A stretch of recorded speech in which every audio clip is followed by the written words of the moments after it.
Hey everybody, welcome back. I'm Susan Lindner, your host of the Innovation Storyteller Show. I'm fired up about today's guest because it is a break from the world of corporations, a break from the conversation that takes place in boardrooms and engineering tables and the conversations with lots of people with PhDs after their name, because we need to make space for creativity and imagination if we want to be the innovators that we seek to be. And so the conversation around innovation, creativity, and sustainability, as you all know, is one of my favorite topics on the show. And so that's why I'm really thrilled to have A.Y. Young with me today. Now, if you don't know A.Y. Young, I'm going to include in the YouTube channel and in the show notes from today a video that I hope all of you will watch to really get a deep sense of A.Y.'s work in the world, because it's important and it's critical, and it's one that we all need to pay attention to. A.Y. Young is the CEO and flagship artist of the Battery Tour. A.Y. has transformed the concert scene with his commitment to 100% renewable energy-powered performances, lighting up stages worldwide. He was born to groove and driven to improve, and A.Y.'s accolades include being named one of 17 UN youth leaders, the only US representative, by the way. And his upcoming album, Project 17, is powering a movement, harmonizing the power of music with the urgency of global sustainability, producing one anthem for each of the UN's 17 Sustainable Development Goals, or SDGs, if you don't know them, in collaboration with the Earth's leading artists and major corporations like BNP Paribas, General Motors, and Samsung, just to name a few. To date, A.Y. Young has powered over 950 concerts globally, demonstrating alternate solutions for live music. He's opened for legends, including Wiz Khalifa, T-Pain, Janelle Monáe, and performed at President Biden's inauguration. But his real claim to fame was that he is the first artist to power his concerts using 100% renewable energy. It can be done, people. Welcome, A.Y. Thank you so much for joining me today. Yes, it can be done. We're doing You're it. doing. So let's Thanks for start the off. intro. Let's start off from the beginning. Young man from Kansas City, tell us how this inspiration kind of bubbled up in you, where it got started, and why it's so important to you. Yeah, I mean, honestly, after as I get older, I'm like, I realize it's my parents. You know what I mean? Which your That's parents what have a Freud huge would say. influence on. Totally. Like I'm like, oh my God, because like I grew up in Kansas City. If like people know, there used to be this big thing called the Truce Divide. We had like 4 drug houses on my block when I was Wow. growing up, right? But I watched my dad like mobilize the community block by block. We used to do neighborhood cleanups and stuff. I used to clean up trash that wasn't mine. I That's hated that. I didn't like it, but it's all good because I learned so much. And yeah, I watched my parents change the community block by block. And I was homeschooled too, so I would wake up and like go downstairs. And when I was homeschooled, then I would see like the chief of police or the mayor, Mayor Funkhauser or Cleaver, Mayor what? Mayor Funkhauser. So we have Mayor different. Funkhauser. That was That the was name his of your name. mayor. Yeah, we had a mayor named Funkhauser. I was like, what? And we had one Mayor Sly James. Literally different, yeah, funny names for Kansas City mayors. You're right. That's Um, right. yeah, yeah. Quentin Lucas is our new mayor, so he's like the Quentin's. That's more of a It's coming. non-musical I name. mean, they could all Yeah. be in the same band, and that's all working. So I always see, but Emmanuel Cleaver, Congressman Cleaver now, right? All these different people will be in James B. Nutter from Nutter, and yeah, Sure. and I watched him do that. And my dad's even in like the Casey Museum. My mom's now a state representative. We used to have a family. We had a farm. We grew our own food when it wasn't cool in the urban farm. When it Wow. wasn't cool, like it's cool right now to It's do all this cool. It's very localism and Brooklyn like, of you in Kansas City. right? So yeah, those are my parents. I watched them help bring curbs and sidewalks, and police now come in that area when they were instructed otherwise not to within our own city. I mean, crazy, right? How you could kind of be in the hood 1 minute and drive a couple of blocks, and you're at the Country Club Plaza, and you can get the great barbecue and da da da. But like, was part of this divide that is known as the Truce Divide, and it's the disparity you see in a lot of cities, right? Redlining, they put people of color here, and they can't buy property or do things outside of this area. But I'm doing the same thing my dad did, man, and my mom did. I realized that they brought the Kansas City together block by block, and I'm kind of doing the same thing, bringing the world together city by city and country by country. Yeah.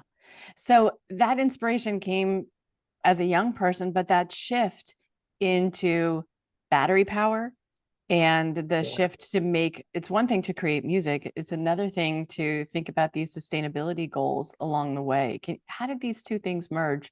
How did the chocolate and the peanut butter come together?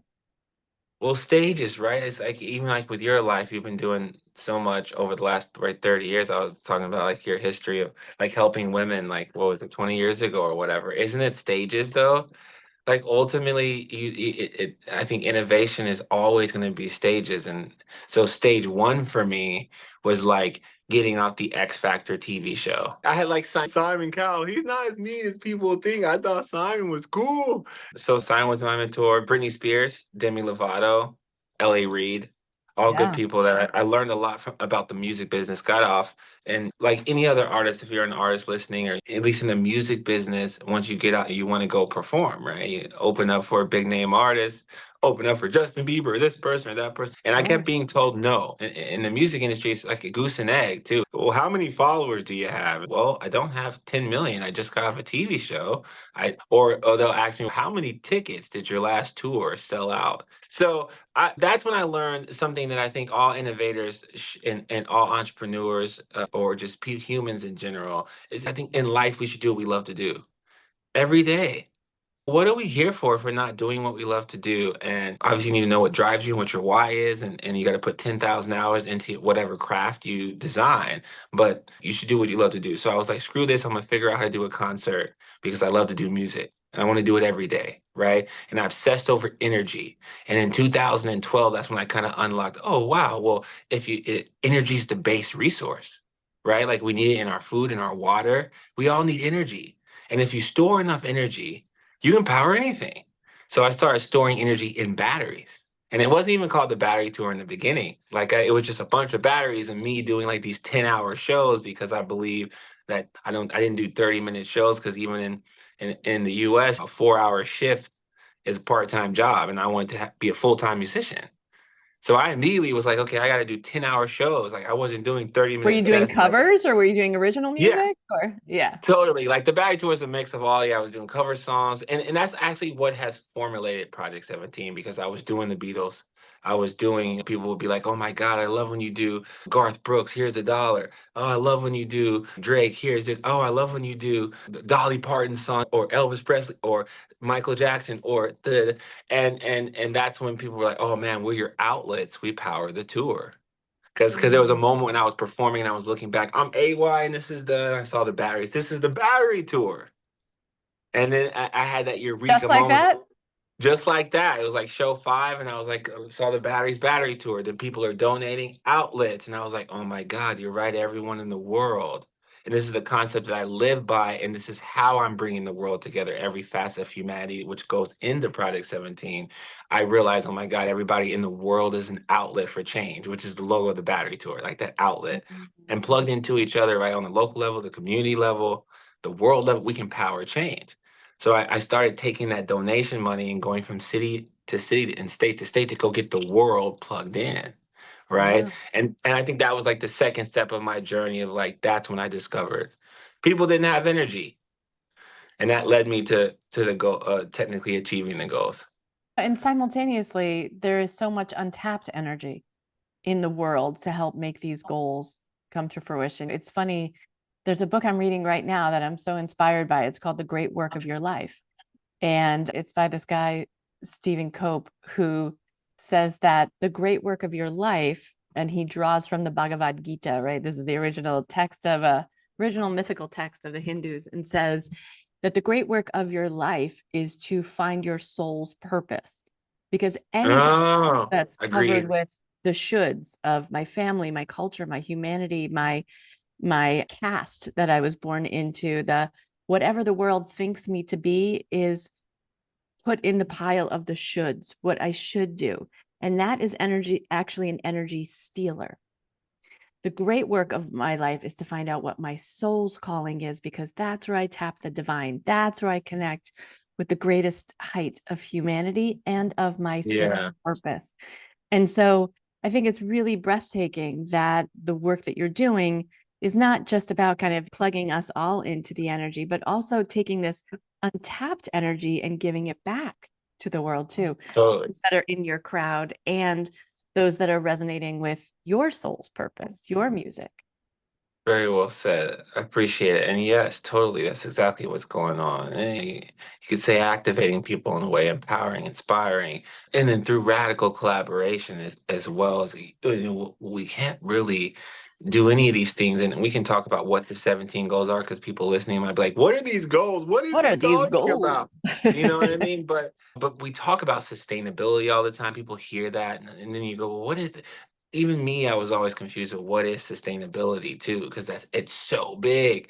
That's why I like the goals. But ultimately, yeah, I mean, music is that universal language that can bring everyone together. And there's never been a movement or real change without culture and music behind it, which is very interesting. So, and I think a lot of the challenge around sustainability is that it gets wrapped up in politics, so that Totally. people want to talk about sustainability in the context of their own belief system as opposed to necessarily helping the planet, right? And whether or not people believe that the planet even needs helping, right? So let's talk a little bit about those. So it's one thing to say, I want to help the world, I want to create better music that aligns with goals, but why choose the UN, specifically their SDGs, the sustainability and development goals? Why choose those? Yeah, and that's the thing about like innovation. I mean, do you choose it or does it choose you? Like, so you take a step back, you go, okay, couldn't perform in venues, couldn't do what 90% of artists can't do, which is what they love to do. Why the hell would I Mm. wait on someone to say, well, it's okay that you play at this stage or this venue? Like, why would I wait? So figure that out. You start using batteries, storing energy in batteries. Obviously, I was different. Everyone's laughing. I mean, there was no Tesla vehicle. Like 3 years, it was like maybe 3, 4 years after the battery tour, which was probably 2024, 2025. I think that was maybe when Tesla came around. You can Google it. That's like when things shifted and people were like, oh, battery tour, like my EV or something. Like it was years later. But again, it was steps. I was doing hundreds of concerts trying to get the world plugged in because I believed everyone's this outlet for change. And I was a lot of times I was sleeping in my car. And I remember there's places I would go drive through in America and there's no electricity or the grid's down. Like, do you know that? Like, Susan, in America, like Where there, were like, you where you weren't finding electricity? yeah, I mean, just all over, just like driving from state to state, city to city. There are places like small communities, rural things that have issues with the grid, issues with power. I can do a concert, but like their grid's down, or it's nuts. It's interesting when you get out of the city, even in America, and you'll see some of the infrastructure issues, which is actually goal 11 that you don't really experience like in a city. You can just go get water anywhere. You can go, there's always Wi-Fi. There's not in a lot of places in America. I know Elon's may fix that, but right, whatever, right? So I remember just sleeping in the car one day and I was like in some city where it's like they had all these grid issues. Power went down because of a storm. Like one storm took it out for a week, right? And I could do a concert. And I was like Googling, I found out 1 billion people.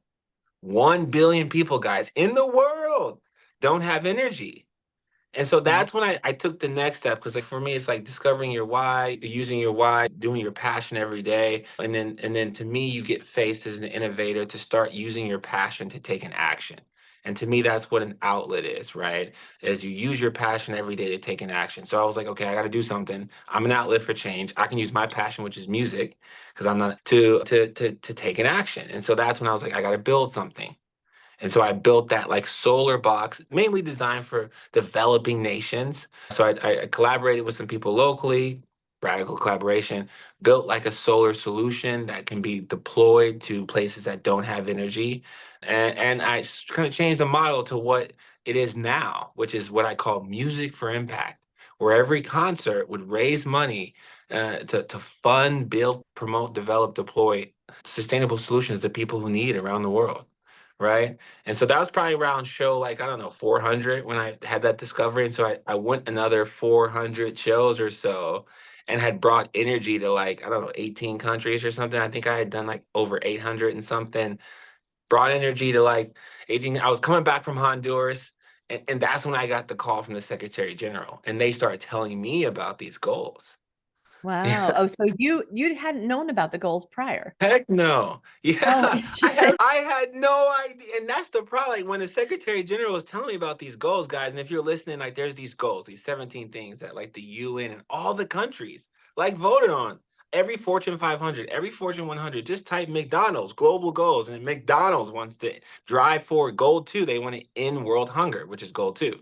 It's crazy. I had no idea. So it's funny because I was telling the Secretary General on there, Antonio Guterres, Yeah. right? And so I'm under the Secretary General, Amina Mohammed, that's the DSG, the Deputy Secretary General. And they were saying I was achieving goal seven, which is a goal called clean energy, like for all. Like it's basically saying everyone should have access to energy, Mhm. right? And then there's this goal called 13, which I kind of hear about all the time, called climate action.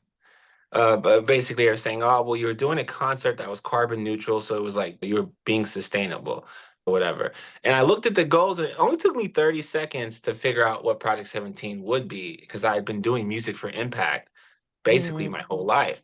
And so I was right. like, oh, this is easy, one song for each goal.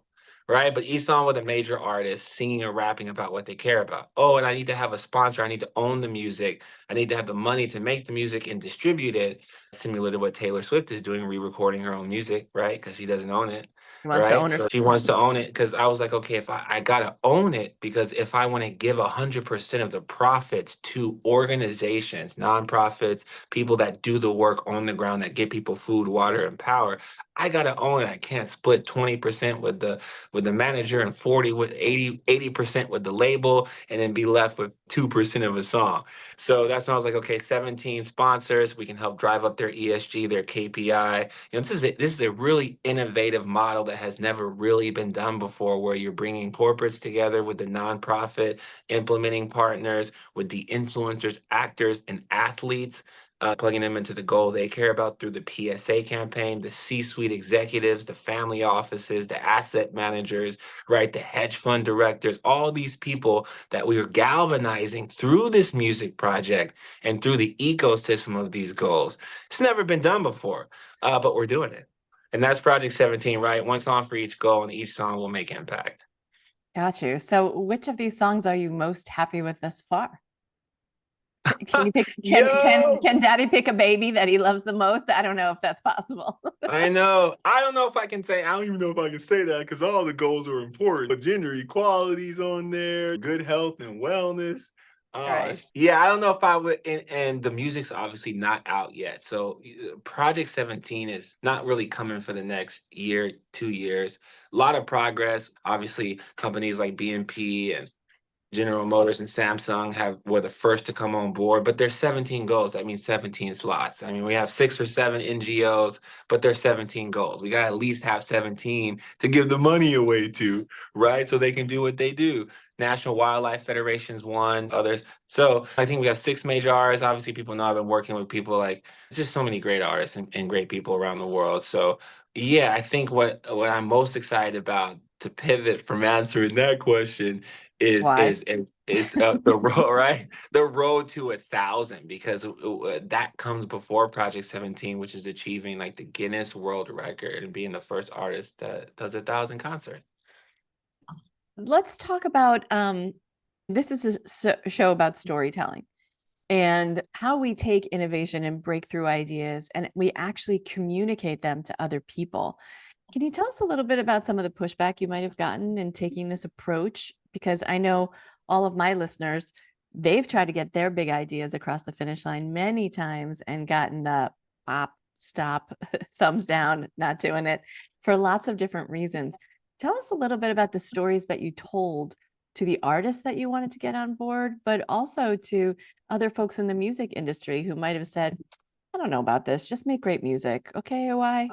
Yeah, I mean, I've heard it all, and I keep hearing it. And then, but now I'm in a paradigm shift, and I'll tell you where I'm at, where I'm seeing now everyone, or a lot of people, it feels like everyone, a very small amount of people at the top are now still not acknowledging me or including me or Mm. working with me and collaborating, but now they are just doing it, which is also a good thing because you go, well, that's better for the world, right? If we all start adopting this thing that I've had the door shut in my face about forever. But I mean, I've heard it all. I mean, in the early days, people would be like, well, real artists tour in venues.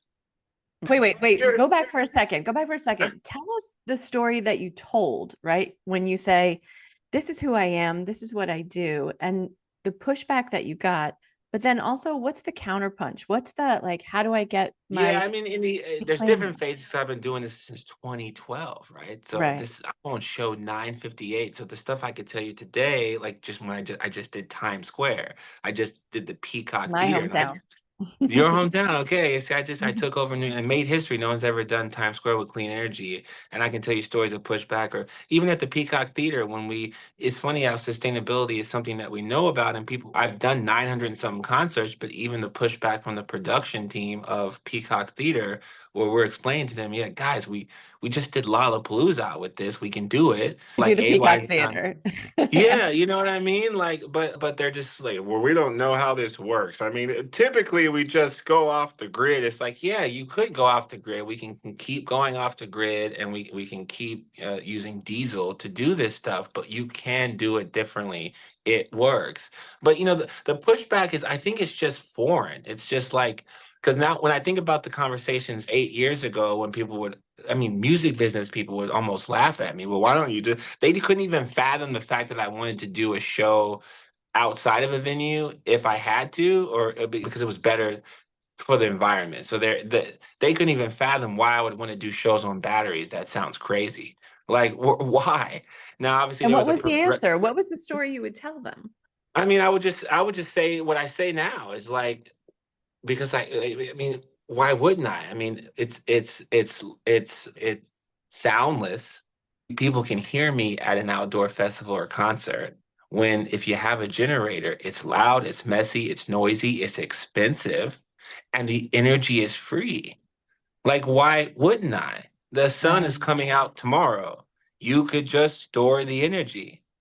You could power your whole block if you set up a microgrid, which is something that you see in Africa a lot, and I help set up Right. microgrids, right? That bring power and can share it among a community. Like the energy is there. There's actually energy and kinetic energy. There's all these different sources that we're hearing about now that I was kind of trying to explain to some music guy who owns a venue and doesn't care to get it. If no one ever saw a block party in the Bronx, that right, that was the catalyst for virtually the entire hip hop generation, right? As if all of these great Facts. innovations didn't start 20 minutes from my apartment going, okay, this is how great that's how we plugged people in back in the day was to do outdoor venues and to get people really excited, especially when you're creating music based on innovation, music based Facts. on sounds that people Honestly, that's what heard I before. did.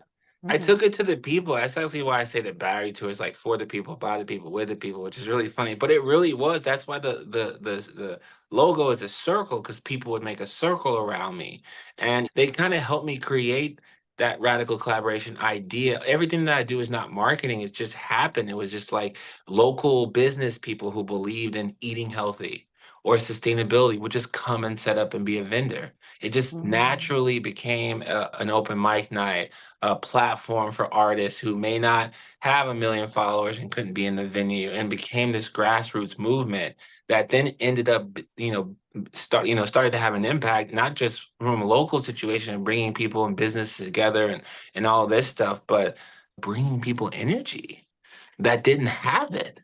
You know what I mean? So I just took it to the people and ignored all the no's. And I mean, it's just no's and just completely like not understanding. Like I will say this, in the last 5 years, maybe say 6 years, or since like Tesla kind of started, things have drastically changed. Like I went from being, I mean, a complete outsider to then people even outside at the public shows saying, "Oh, like my Tesla car." Like they something about the They made the battery. connection Yeah, personally you know what I because mean? of Like that. they made the connection. Oh, wait, that's better for the they made and it actually started to make things easier. And yeah, so and then of course I was on show 600 and then 700 and but I've been in a blue ocean still the last 3 years. It's really it's interesting because now we go to now and we say, what was it, 2.5 years ago when Coldplay was like, we want to do concerts better. And my phone went off the hook because everyone's like, wait, why you should be with Coldplay. They're talking about not touring until they do it with more clean. And they're like, well, you've done 800 and something shows. You guys are perfect. You've And tested the model, right? So in innovation totally. parlance, we would say you've done the pilot project, right? You've actually found capacity to scale the idea. You've now taken that idea and you've run it through some market testing, right? If we use this language of how corporate innovators think about it, 100%. we've done The the pilot, we've done entrepreneurial. the scale, we've done the market research, we've done a variety of tests around different target markets, and now we know that we can scale to even greater heights. Now let's bring in more capacity and let's really test it with numbers. Yes, that's literally what I preach every day, and getting Yeah. the injection of capital in. But that Mm. it's interesting how that part, and we can dive into that, has actually been difficult for me to attain. I look around and you're seeing now some of these energy companies pop up that just started doing it yesterday and are getting, some of these opportunities that I've been knocking on the door about for a while. And that may be a struggle of being, an African American entrepreneur, of being the first. One thing that I can definitively say is as Massive Attack came out a month ago and did their first clean energy concert, and Billie Eilish and the team tried to do their first and second. I think they're on number two, and Coldplay's on like number 8 or so because his energy partners are one of my energy partners because I've been doing this forever. So all these guys are my guys too. Finally And talking together. yeah, yeah, I will say this. I'll say it's a beautiful thing that people like Coldplay, Billie Eilish, Massive Attack are joining this movement that I've been pushing since 2012, which is doing it differently and doing clean energy. And I see that happening. You look at Global Citizen, a festival that I knocked on the door for 6 years in a row and was turned down 6 years in a row to do with batteries. And then this year, while I was in Times Square launching this Road to 1,000 announcement that I would reach 1,000 by Earth Day next year, they Right. decided to do Global Citizen Festival with all batteries. Even though last year they told me no, and the year before that they told me no, and the year before that they told me no. And do I wish I was included in that activation? Well, yeah. I mean, I brought this to your teams every single year, but they just did it, right? And they have the money and the resources to do it. And they don't necessarily, I guess, have to include the guy who's been saying, do it, do it, do it. But I also look at that as a beautiful thing because I'm like, wow, it worked. They did hear me. They saw me. Now, regardless of if they wanted to collaborate, it's their prerogative, obviously. But interesting when the innovation, then when you begin to change an industry from the inside out, it's an interesting. So I'm facing a different thing. Like I could sit here and tell you what everyone's told me over the last 12 years, but what I'm experiencing right now is very interesting. I hosted a panel with the CSO of Warner Music Group, and I think we had Sony and a couple others. And it's interesting to see these large entities and me be shoulder and shoulder with them as an independent, non-signed artist. Very bizarre world I'm in right now when I'm like, wow, I'm on 1,000 and they're trying to do one. It's interesting. Okay, so I have a specialized interest in hip hop in particular. I was a hip hop DJ back in 1989. That was a Let's long time go. ago. Just at my college radio station. I don't want to make it more than it was, but I had the 8 a.m. Saturday morning show. And I can tell you the only callers into no one's awake on a college campus at 8 a.m. Saturday At morning. 8 a.m., that's so early. Yeah, I think I know where they were kind of marginalizing hip hop back in my day. But anyway, the only Man. calls I got into my show were from the Cumberland County Correctional Facility. And so All the dudes at the prison that were listening, yo, that's and they would call crazy. in on the request line and want to hear songs. And I just think back to those days, how long ago, thinking about hip hop back in those days, 35 years ago, right? And we're just hitting the 40th anniversary of hip hop, right? Last year, there was a big Oh celebration. yeah, totally. That But I was like a feel like big the deal. hip hop community is getting more involved with sustainability too. RZA from the Wu-Tang, right? He came out and talked about being vegan, and LL Cool J is getting involved with sustainability on some level. And so I'm just watching kind of like all these grandfathers of my age, right? Right? Who are It's cool slowly. now. Yes, so I was like, oh my gosh, I'm listening to you and I'm going, oh, we got to get RZA on those food and sustainability goals. 100%. And I Yeah. mean, this is the beautiful thing. I also say like it adds value. Like a lot of things that with Project 17 specifically, like for me, it fixes things. Cause like look at a Cardi B, look at Mm, Amigos, maybe Migos, biggest rap group. It's like, what do they care about? And I think I'm bringing a paradigm shift from a cultural angle of what do you care about? 'Cause think right. about all the celebrities, actors, and athletes, and we have Maternal no child idea. health. I'm sure Cardi B would be all over that. Yeah, see, maybe like, see, but Mhm. who really knows? Like, I don't. I mean, but it's really cool because also there's this piece too of like with Product 17 specifically. Let's pretend Cardi B or Migos or Travis Scott came out with a song about love everyone, be sustainable, eat vegan or whatever. I think that their fan base would crush them. Right, because they've established a brand. Cardi B or Megan Thee Stallion is typically not always fully dressed, showing parts of their body. The It's all lyrics are about very, equity, though. yeah. Think about the music they put out. They're not putting out music that's really bringing people together of all ages in a very powerful, positive light. And it could be detrimental to their career. But what I do love about Project 17 and why, whether you're left or right, you vote left or right, you're rich or poor, you're doesn't matter what genre of music or whatever, you can look at those goals and as a human be like, oh, well, I care about poverty. And maybe Migos is about getting people out of the hood, like Tech Nine was, and that's why they went. And it just gives you this kind of framework where you won't alienate or destroy your fan base, which is honestly a big thing because you're talking about sustainability, but the LL Cool J's or these different artists that are coming out and speaking about things can actually lose parts of their fans, right? Because it's Or it's bring been them built, along if they tell the or story bring them right. along. Yeah, If they but a tell the lot of them story are right. a lot Hmm. of creators. So I will say in the world of youth music, culture, actors, all these people, it seems like everyone wants to say or do something, but a lot of people are afraid. They're afraid to use their managers are telling them you have to say something about sustainability or the straws or the environment. They don't know what to say or what to do because they don't want to get this person mad or that person mad. It's an interesting world too that we live in now where you're right, sustainability is now popular, but then there's all this controversy with it. And that's why I So love Project touchy. 17. Yeah, Yeah. totally. We can all Yeah. find our way in somehow, right? And any artist could really find their way in if there's a cause they care about. All right. Well, AY, I want to ask you the three calls I ask every person who comes on the show. These are my little Yeah. hot seat questions. So, what is the greatest innovation of all time? Greatest innovation of all time. The Huh. greatest So innovation. I mean the greatest innovation is you, Hmm. right? It's you as a human. You are, you're the greatest innovation. So we'll call that the human spirit, maybe that's continues to innovate over time, right? We're different than our cave brother and sister foremothers and forefathers, maybe. Yeah, and adapt, and we can bring the innovation. I mean, it's interesting in the world of AI to say that, but still, I still think we are. If you had the opportunity to join any innovation team in human history, which team would you have liked to been on? Nice. Hmm.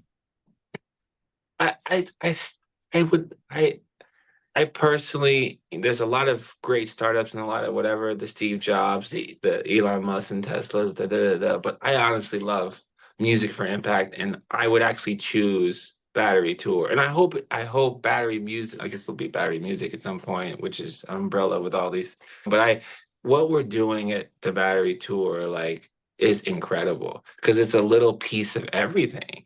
And there's even with Project 17, it isn't fully realized. It's 17 different worlds. Like, I mean, the experiences I've had in villages in Haiti and Honduras, like bringing music to people who have never experienced live music because there's no venue that comes to that random village in Haiti, right? At all. They have to walk 5 miles for food. The women are walking with water on their heads essentially for 3 to 4 miles before they can get to the village. And heck, if they drop it, they're screwed, right? Like this is like reality for people. Like they're not going to a Starbucks down the street to grab water and to see, but they're paying for their food at a marketplace with a phone because they're a developing nation and they need energy. And seeing that, seeing women crying, seeing villagers, kids crying, experiencing their first music, understanding that, wow, we can scale this, watching the entire industry that told me no and laughed at me, but the biggest artist in the world now is doing exactly what I'm doing with my energy guys, right? And doing 90,000 people. And I'm watching Billie Eilish and now Massive Attack. And it's just like one by one, every no I'm seeing is now all of a sudden not like it's very interesting to me when you're talking about a paradigm shift, decarbonizing an entire industry and was first in this as a Black African American. No, I want to be a part of replacing the diesel generator. I want to be a part of making the battery cool again, but also at the end of the day, helping people, Yeah. right? And so it would be this. So my last question to you is, what's something that really pisses you off or something that you wish existed in the world that does not exist today that you wish somebody would innovate? Oh, yeah. Hmm.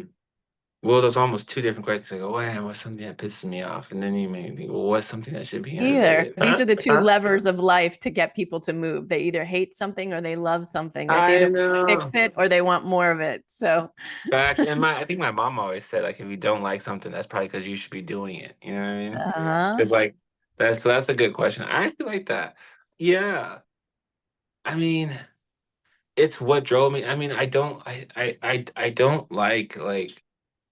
don't like music that's like not for a purpose. Like I think it needs to be. I mean, I think there's just so much music and content and stuff that's just like, and maybe it is for a purpose. Maybe the purpose is to keep people busy or to distract or to divide. So maybe Mhm. it is for that purpose. And if so, then most music, a lot of music is contributing to that heavily. But when you listen to mine, and I'm big on music and making music dope, though it has to be dope, but it also has to have weight. And the greats did, though. You look at the Michaels, Michael was great at that. You look at Prince, you look at some of these, so many great artists James that like, Brown. yeah, James Brown, freaking dude. Just the way you look tonight, Frank Sinatra's people that like carried. And yeah, I guess it kind of pissed me off, or I dislike so much of this microwave music, this singles driven market where these people are like, I don't even think they're artists anymore in a way or whatever. I don't know even what an artist is, and I'll say that, right? Because you got these TikTokers or people that are just famous that are putting out content and music because when you have a platform now, you can be anything, right? You can be a Yeah. therapist tomorrow if you have 1 million followers and people will immediately accept you as a therapist because you changed your bio and said therapist, even though you've done no training, but you have 1 million followers. That is the world we Right. live in, right? You can just become whatever tomorrow. And I actually don't think that's how it should. I mean, look at your 20 plus year career of the things that you've done, the hours you put in, the hours Michael put in, the hours James Brown put in to A be lifetime. a, right, a storyteller, an artist, to innovate. And something is lost now with that because you don't have to do that anymore. You just need followers. Whether you fell off your car and people laughed and you Mhm. went viral and now you have 10 million followers, or you're the hot tall girl, whatever her name is, who I think she spoke about something sexual, spitting on a guy in doing an act, and is now one of the most famous people in the world for saying one sexual thing and not actually having a skill or putting 10,000 hours in. And now she's influencing millions of people. I think it's detrimental, but Yeah. maybe that's just my thought of like, whatever, right? Well, AY, I want to thank you so much for being on the Innovation Storyteller Show. We are dedicated to telling the stories of innovation, and I think you probably have one of the most interesting stories we've ever had. So thank you for Hey, joining me. If people want to get in touch with you, because I have a lot of corporate listeners who want to figure out how to tap into your brilliance and your perspective on the world, what's the best place for them to find you? Yeah, just have them find the battery tour. I mean, obviously, CSOs, C-suite corporations, we're bringing those together for change and impact, raising those KPIs and hitting that ESG and all that stuff. So find the battery tour. Find the battery tour, get plugged into that, and you'll find AY. Boom. Fantastic. Anyway, thank you so much for being on the show today. Yeah. Thanks.